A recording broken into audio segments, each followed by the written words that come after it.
자, 오늘 또 수요일이죠. 벌써 주 중반을 향해 가고 있습니다. 자, 그런데 빅 이벤트인 엔비디아 실적이 내일 나오는데요. 또 마침 우리에게는 이 든든한 분이 계십니다. 같이 고민해 보도록 할게요. 유니스토리 자산운용 김장렬 본부장 모셨습니다. 어서 오십시오. 네, 안녕하십니까? 네, 반갑습니다. 목요일날 빅 이벤트가 많아서 수요일날 뵈니까 더 든든한 것 같아요. 예.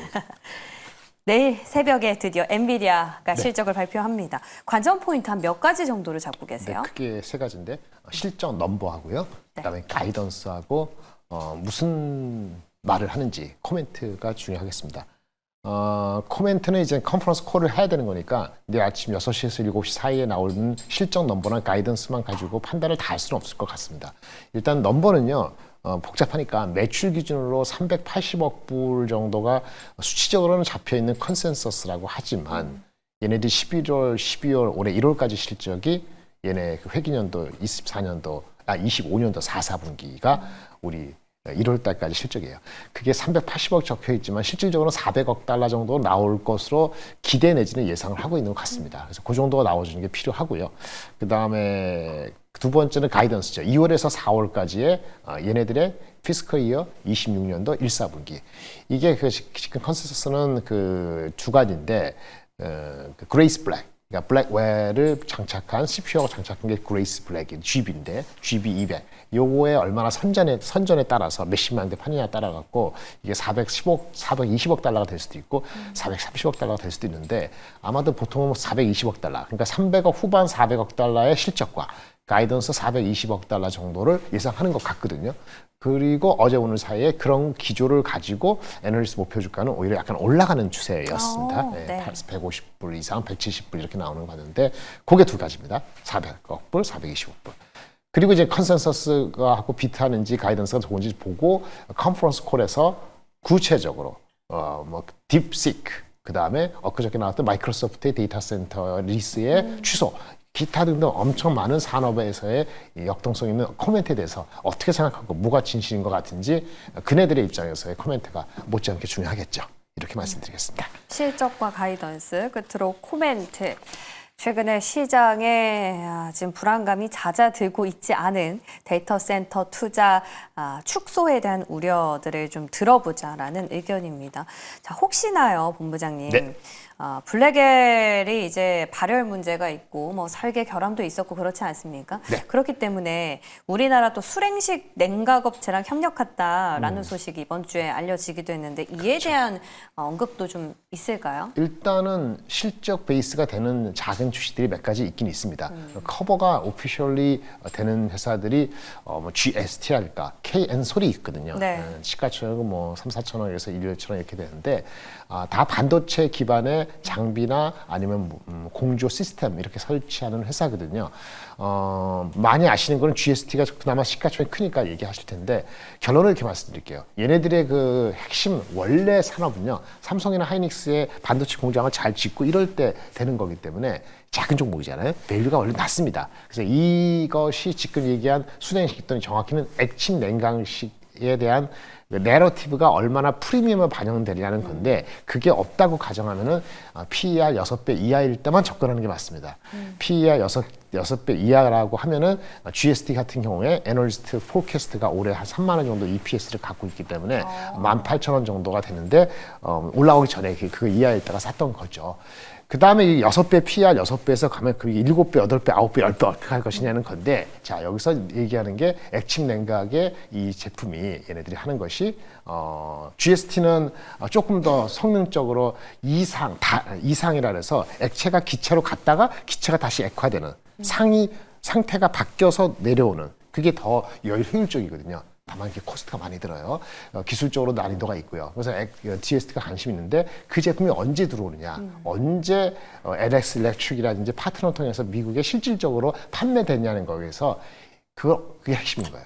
이 누구는 26년도 내년 하반기, 누구는 27년도 상반기나 간다 해야 된다 있거든요. 그럼 1년 반에서 2년 뒤에 얘기잖아요. 그거 프리미엄을 PER 6배에다가 50% 프리미엄을 줄 것인지 30% 프리미엄을 줄 것인지 거기에 따라 목표가 달라지는 겁니다. 만약에 50% 프리미엄 9배잖아요. 그럼 3927, 27,000 나오고 만약에 30% 프리미엄 얼마 되는 겁니까? 한 뭐 7배, 8배 안 되는 거잖아요. 그러면 뭐 한 2만 원 초중반 정도니까 최근에 올라갔던 목표가 고점에서 한번 시세를 분출했다라고 볼 수 있는 겁니다. 따라서 그 이상의 액침 냉각에 대한 기술력이 있다는 건 좋은데 얼마 정도 빨리 반영을 할 것이냐에 따라서 시장의 분위기와 연결이 되고요. K엔솔은 이거는 클린룸 만드는 회사인데 얘네들은 액체가 기체 갔다가 다시 액체 오는 게 아니고 액체 내에서 열 교환하는 거기 때문에 열 효율성은 떨어지는데 원가가 경쟁력이 있어요. 그래서 좀 더 미리미리 할 수 있다는 측면이 있고 어떤 가시화되는 게 델이라든지 슈퍼마이크로 컴퓨터를 통해서 실제 데이터 센터에 다는 게 조금 더 가까워오긴 하는데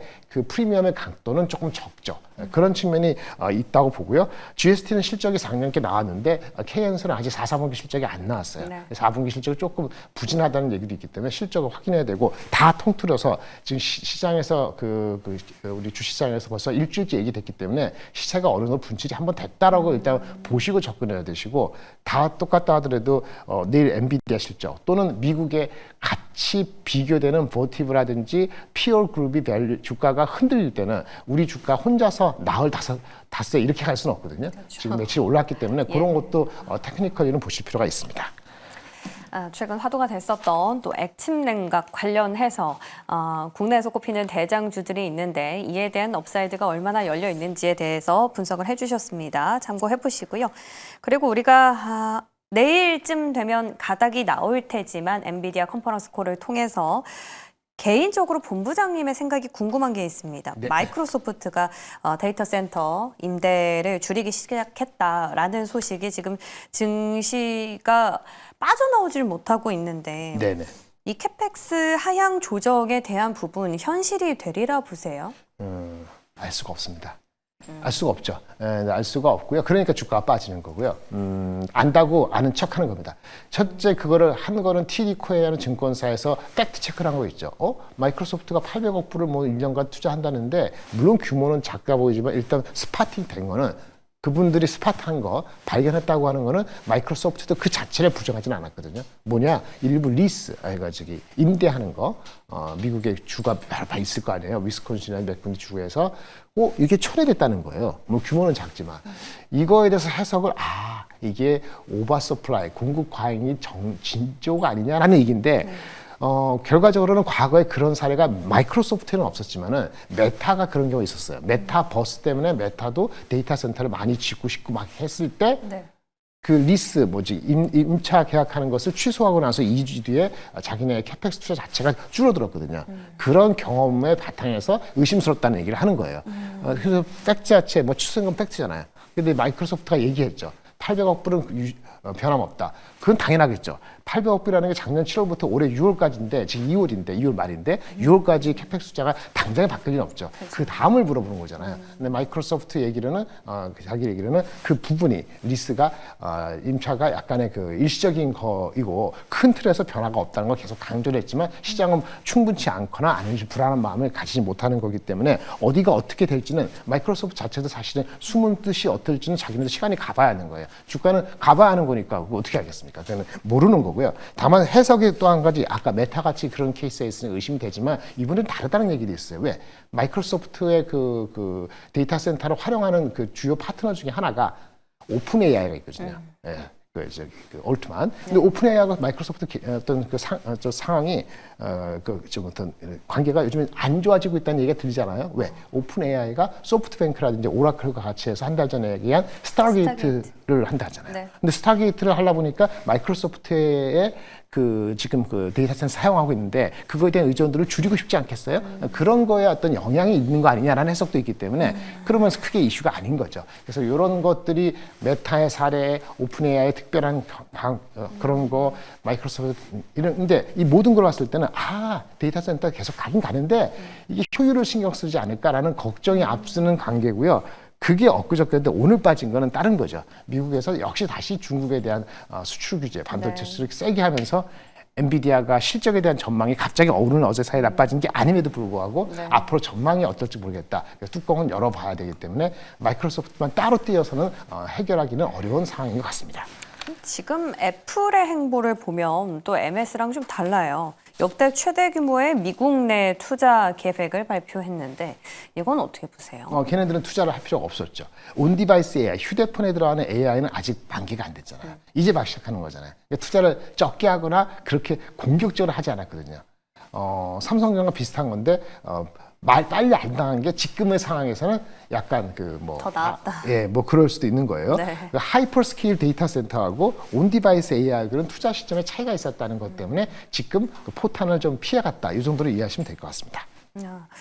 자, 지금 미국에서는 뭐 투자를 한다, 만다 이렇게 좀 엇갈리고 있는 반면에 중국에서는 가닥을 확실하게 잡고 있습니다. 알리바바는 또 3년 동안 AI랑 클라우드 쪽에 75조 원을 투자하겠다라고 밝힌 거거든요. 근데 생각해보면 우리나라의 또 대기업들이 중국 쪽에 반도체를 공급을 하고 있기 때문에 국내 기업들한테는 호재가 아닐까 싶어요. 그 호재죠. 호재인데 문제는 로컬의 반도체 업체가 부상을 많이 하면 그 호재를 갉아먹겠죠. 상쇄될 수 있다. 그렇죠. 예, 그 정도로 이해하시면 될 것 같고요. 네. 이거는 그 알리바바 자체도 있지만 어쨌든 미국 업체들한테 자극을 주기 때문에 마이크로소프트의 노이즈가 있습니다만은 미중 간의 경쟁이 계속 격화되거나 경쟁이 될 수 있다는 큰 틀에서 괜찮은 거고요. 알리바바 향으로 가는 거고 우리가 어떤 큰 거다라고 하기에는 로컬 업체도 있으니까 그건 지켜봐야 될 것 같습니다. 자, 지금 미국에서는 앞서 말씀해 주신 것처럼 규제에 대한 문제가 다시 또 대두되면서 오늘 새벽에 엔비디아가 한 크진 않지만 1% 정도 또 약세를 보였고 반도체 센티가 요즘 별로 좋지가 않습니다. 우리 국내 반도체는 그래도 그나마 좀 선방을 하는 모습인데요. 괜찮을까요? 3세판인데 어제 그저께 잘 버텼죠, 상대적으로. 네네. 오늘까지 버틸 수 있을지가 중요합니다. 모든 3세판, 3번 하잖아요.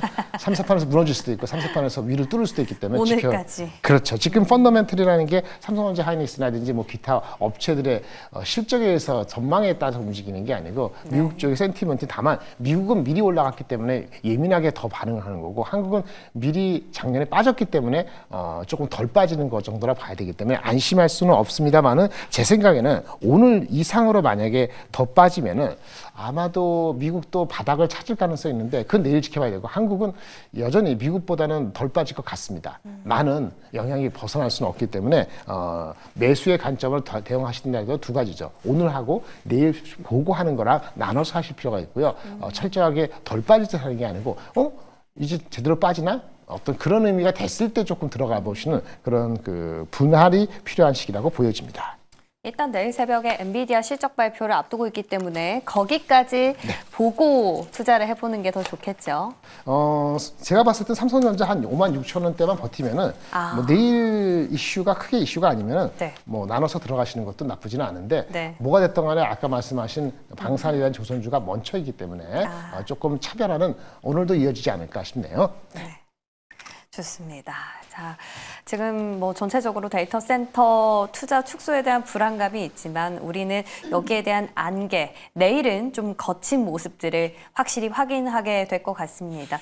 다행인 건 삼성전자와 SK하이닉스 대장을 필두로 좀 잘 버텨주고 있다라는 건데요. 삼성전자 5만 6천 원 기준도 말씀해 주셨으니까 같이 한번 참고해 보시기 바랍니다. 김장렬 본부장 여기서 인사드릴게요. 도움 말씀 고맙습니다. 네, 고맙습니다.